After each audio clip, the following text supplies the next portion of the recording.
Good morning दोस्तों, मैं ब्रिजेश एक बार फिर क्लास को लेते हुए दोस्तों आज का जो सवाल लेके आया हूं दोस्तों वेरी वेरी इंपॉर्टेंट दोस्तों, आपकी परीक्षा में दोस्तों कई बार पूछा गया। आइए सीधे चलते हैं टॉपिक पर। क्या है दोस्तों, दो चर वाले रैखिक समीकरण युग्म। तो दोस्तों ध्यान दीजिएगा, यह दो चर वाले रैखिक समीकरण युग्म है ना, इसको कहा है प्रतिस्थापन विधि की सहायता से रैखिक समीकरण को हल करें। दोस्तों ध्यान दीजिएगा, एक पॉइंट यहाँ लिखा हूँ, वर्ष 2024 यानी 2024 में यह सवाल पूछा गया था। इसका मतलब वेरी वेरी इंपॉर्टेंट है दोस्तों, ध्यान दीजिएगा। यह आपका दो समीकरण है, इसको प्रतिस्थापन विधि से हल करना है। दोस्तों एक चीज ध्यान रखिएगा, अगर आप वीडियो पूरा बने रहेंगे, आज इसका प्रतिस्थापन विधि का पूरा कॉन्सेप्ट 101% दोस्तों क्लियर कर देंगे। इस टाइप का सवाल आपका कभी गलत नहीं होगा। ठीक, आइए चलते हैं सीधे टॉपिक पर। दोस्तों ध्यान दीजिएगा, यह जो सवाल है इसको कहा प्रतिस्थापन विधि से हल करें। तो इसमें पहला काम क्या करना पड़ेगा पता है दोस्तों, आपके सामने दो समीकरण दिया गया है, इसमें में से आपको एक समीकरण लेके चलना पड़ेगा। आप दोनों में से कोई एक समीकरण लेके चल सकते हो दोस्तों, लेकिन ध्यान दीजिएगा हम वही समीकरण लेके चलेंगे जहां से कैलकुलेशन आसान हो जाए। कैलकुलेशन आसान हो जाए। अब आपके दिमाग में बात आती होगी, सर कैलकुलेशन कहां से आसान होगा, हम कैसे समझेंगे कौन सा समीकरण लेके चले? तो ध्यान दीजिएगा, मेरे शब्दों के ऊपर ध्यान दीजिएगा। हम वही समीकरण लेके चलेंगे दोस्तों जिसमें या तो x या फिर y का गुणांक क्या हो, छोटा हो, या x या फिर y का गुणांक छोटा हो, वही समीकरण लेके चलोगे, कैलकुलेशन आसान हो जाएगा। आइए, x का गुणांक 7 यहाँ है, y का गुणांक 15 यहाँ है। दोस्तों x का गुणांक यहाँ 1 है ना, यहाँ y का गुणांक 2 है। इसका मतलब हमको दिख रहा है समीकरण 2 में x का गुणांक सबसे छोटा दिख रहा है दोस्तों। हम यही समीकरण लेके चलेंगे और हमारा कैलकुलेशन आसान हो जाएगा दोस्तों। आइए चलते हैं। तो आप कौन सा समीकरण लेके चलोगे? समीकरण नंबर 2। तो यहाँ आपको लिखना पड़ेगा। तो यहाँ लिखोगे क्या पता है, समीकरण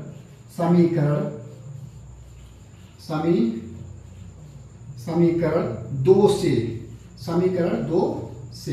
तो दोस्तों समीकरण 2 यहाँ लिखो, देखो क्या है, x प्लस 2y बराबर कितना दोस्तों, 3 है।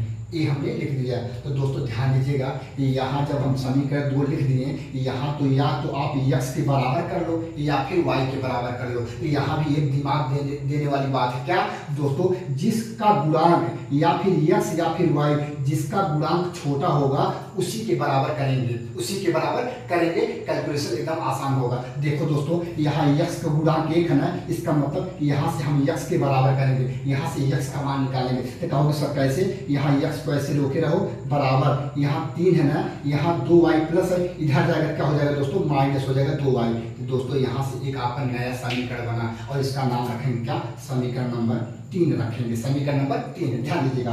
अब क्या करेंगे दोस्तों, जो x का मान यहाँ निकाले हो, x बराबर 3 माइनस 2y, इसी का मान दोस्तों x का मान समीकरण नंबर 1 में रख दो या फिर 2 में रख दो। लेकिन दोस्तों ध्यान दीजिएगा, हम 2 में नहीं रखेंगे। क्यों? क्योंकि दोस्तों जो x का मान ये निकाले हो वह कहाँ से निकाले हो, समीकरण नंबर 2 से निकाले हैं। तो जहां से यह चीज निकाले हो दोस्तों, उस समीकरण में हम नहीं रखेंगे, उस समीकरण में नहीं रखेंगे। तब कहाँ रखेंगे, समीकरण नंबर 1 में रखेंगे, समीकरण नंबर 1 में रखेंगे। तो यहाँ आपको लिखना पड़ेगा x का मान समीकरण नंबर 1 में रखने पर। तो यहाँ दोस्तों लिखिए, x का मान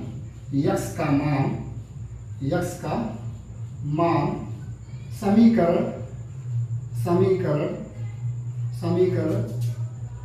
1 में रखने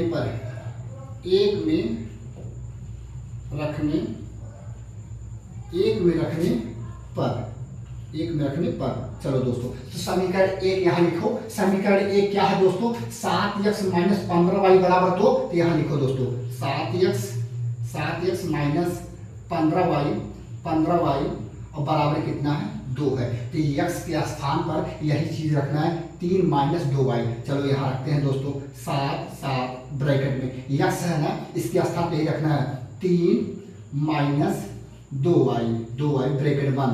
उसके बाद क्या है दोस्तों, यहाँ देखो माइनस 15y बराबर कितना है, 2 है। ठीक, अब ध्यान दीजिएगा दोस्तों, अब क्या करेंगे, यहाँ ब्रैकेट के बाहर 7 ना, इसके 7 पूरे ब्रैकेट के अंदर कर देंगे। तो 7 21 हो जाएगा दोस्तों। क्या हो जाएगा, 21 माइनस 7 दूनी 14, यानी हो जाएगा 14y। क्या हो जाएगा, 14y माइनस कितना है दोस्तों, 15y। कितना है, 15y और बराबर कितना है दोस्तों, 2 है। कितना है, 2 है। तो ध्यान दीजिएगा दोस्तों, यहाँ पर देखो माइनस 14y यहाँ है और माइनस 15y यहाँ है, माइनस माइनस क्या होता है, प्लस होता है, यानी 14y और 15y जोड़ोगे तो कितना हो जाएगा, 29y। तो क्या कहोगे दोस्तों, 21 माइनस 29y क्या हो जाएगा, 29y और बराबर कितना हो जाएगा, 2 हो जाएगा। क्या हो जाएगा दोस्तों, 2। अब यहाँ आते हैं, ध्यान दीजिएगा दोस्तों, यहाँ आते हैं, ठीक, यहाँ से यहाँ आते हैं। अब कहोगे सर यहाँ 21 माइनस 29y बराबर 2 है ना, तो यही चीज हम एक बार यहाँ लिखना चाहते हैं। तो ध्यान दीजिएगा, 21 माइनस 29y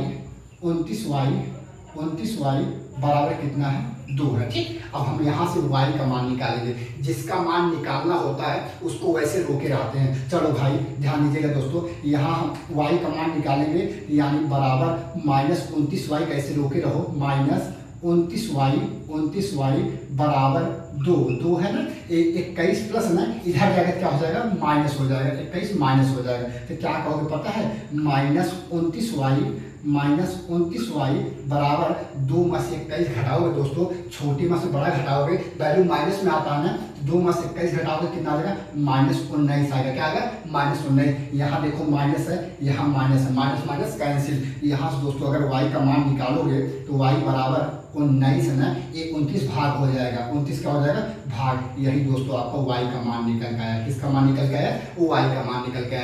अभी हमें किसका मान चाहिए, x का मान चाहिए दोस्तों। ध्यान दीजिएगा, y का जो मान निकला है दोस्तों, इसका मान आप किसी भी समीकरण में आप रख सकते हो। आपके पास 3 समीकरण में है, तीनों समीकरण में कहीं भी रख दोगे y का मान x का मान मिल जाएगा दोस्तों। आइए रखते हैं दोस्तों, लेकिन ध्यान दीजिएगा, हम उसी समीकरण में रखेंगे जहां से चीज आसान हो जाएगी। यही बार बार मैं बोल रहा हूं, अगर y का मान दोस्तों इस वाले समीकरण में रखोगे तो देखो कैलकुलेशन लंबा हो जाएगा, तो कहोगे क्या पता है सर, अगर हम y का मान समीकरण नंबर 3 में रख देंगे तो हमारा x का मान डायरेक्ट निकल जाएगा, तो यहाँ आपको लिखना पड़ेगा। तो क्या लिखोगे, ध्यान दीजिएगा, y का मान समीकरण 3 में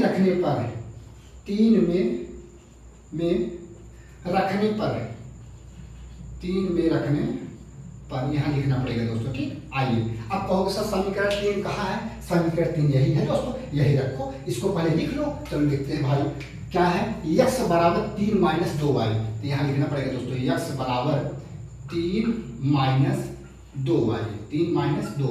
चलो अब कहोगे सर x बराबर 3, क्या है, 3 माइनस 2, क्या है, 2, y है, y के स्थान पे यही रखना है दोस्तों, 19 बटे 29। यहाँ रखो 19 बटे 29 रखेंगे डियर। आ जाओ, अब देखो ध्यान देना दोस्तों पूरा अच्छे से। अब यहाँ ऊपर आते हैं हम, थोड़ा सा यहाँ देखना दोस्तों, यहाँ पर देखो x बराबर यहाँ 3 है ना, यहाँ 3 लिखो, 3 माइनस, यहाँ देखो 2 को पूरा इसमें करोगे ना, 19 दूना 38, तो क्या कहोगे, 38 बटे कितना है, 29 है, 38 बटे 29 है। अब दोस्तों इसका कैलकुलेशन कर लो, तो क्या कहोगे पता है, x बराबर 1 और 29 का एलसीएम लोगे तो क्या आएगा, 29 आएगा। क्या आएगा दोस्तों, 29 आएगा। ध्यान देना, 1 भाग 29 में दोगे 29 आएगा, 29 गुणा 3 में करो, जब दोस्तों 29 गुणा 3 में करोगे तो आएगा कितना, 87 आएगा। क्या आएगा, 87 आएगा, ठीक।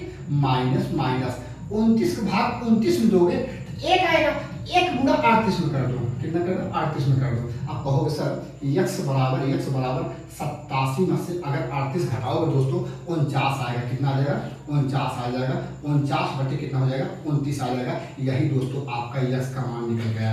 किसका मान निकल गया, x का मान निकल गया, और ये क्या निकल गया, y का मान निकल गया, ठीक। ये होता है दोस्तों विलोपन विधि। लेकिन अगर आपसे कोई कहे हम संतुष्ट नहीं है कि x और y का मान सही है, अगर आपसे कोई कहे x और y का मान गलत है, आप प्रूफ कर सकते हो। कैसे प्रूफ करोगे, आइए ध्यान दीजिएगा दोस्तों। यही x या y का मान समीकरण 1, 2, 3 कहीं रख दोगे दोस्तों, अगर लेफ्ट हैंड साइड और राइट हैंड साइड बराबर हो जाएंगे, इसका मतलब या y और x का मान क्या है, सही है। आइए ध्यान दीजिएगा, अगर हम समीकरण नंबर 2 में रखते हैं या समीकरण नंबर 1 में रखो, कहीं भी रखो, अगर हम समीकरण 2 में रखते हैं, क्या यह चीज 3 के बराबर हो जाएगा। आइए देखते हैं, तो क्या कहोगे पता है, x और y का मान समीकरण नंबर 2 में रखने पर, तो दोस्तों ध्यान दीजिएगा, यहाँ लिख दीजिएगा बराबर। अगर करना है बराबर, प्रूफ करना है, यहाँ लिख दीजिएगा प्रूफ, क्या कहोगे, प्रूफ। तो प्रूफ कैसे करोगे, चलो समीकरण 2 यही है ना, लिख दो x प्लस 2y बराबर कितना है, 3 है, यही है दोस्तों। ध्यान दीजिएगा, इसी में अगर आप x और y का मान रखने पर लेफ्ट हैंड साइड और राइट हैंड साइड बराबर हो गया, इसका मतलब हमारा सवाल सही है, अदरवाइज गलत है। चलो x का मान कितना है दोस्तों, 49/29, इसके स्थान पर रखो 49/29, 49/29 है, ठीक है दोस्तों। प्लस 2 यहाँ y है ना, और y का मान कितना है, 19/29 है, 19/29 है दोस्तों, और बराबर कितना है, 3 है, बराबर कितना है, 3। चलो भाई 49/29 क्या है, 29 प्लस 19 गुना दोस्तों, 19 गुना 38, क्या होगा, 38 बटा कितना हुआ दोस्तों, 38 बटा कितना हुआ, 29 हुआ, और बराबर कितना हुआ, 2 हुआ। ध्यान दीजिएगा दोस्तों, अब यहाँ पर ध्यान दीजिएगा, हम आपको प्रूफ कर देते हैं, ठीक। चलो यहाँ देखो हर समान है ना,